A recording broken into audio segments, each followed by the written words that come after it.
果然係600幾年嘅咖喱。哇！呢度唔試點得啊？祖傳秘方，宮廷嘅600幾年前喎。仲有你哋睇下呢度，東記老祖宗係朝御廚，朝廷嘅廚師啊。咁即係我哋而家食緊嘅咧，就係600幾年前宮廷嘅味道啊！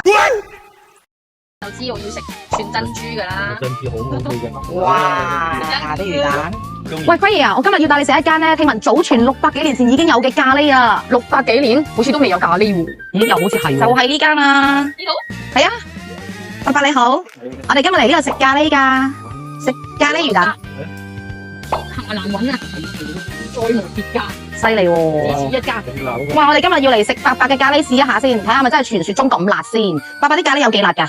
幾辣？係啊。辣得好過癮。其實啲咖喱係祖傳落嚟㗎嘛，600幾年歷史，係咪啊？係啊。有個其中600年前有個老祖宗係朝廷嘅廚師啦。哇！朝廷廚師添喎，老祖宗係朝廷廚師，所以呢個係宮廷嘅秘方。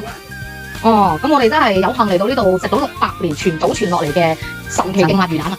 哇，係咪好吸引咧？睇下啲魚蛋，哇，啲咖喱滴晒汁啊！試下豬皮先，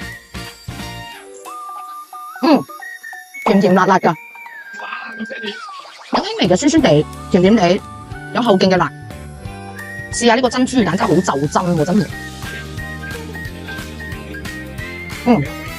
對我嚟講就唔夠辣嘅，因為我食好辣，勁辣嘅。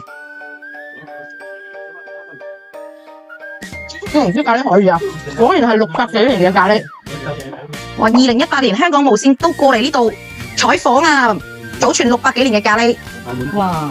佢真係啲辣咧係有後勁嘅喎，慢慢滲出嚟嗰啲辣係。係 keep 到好耐嘅。任何國家嘅口味，呢個係專家話嘅。OK。記得點讚關注哦。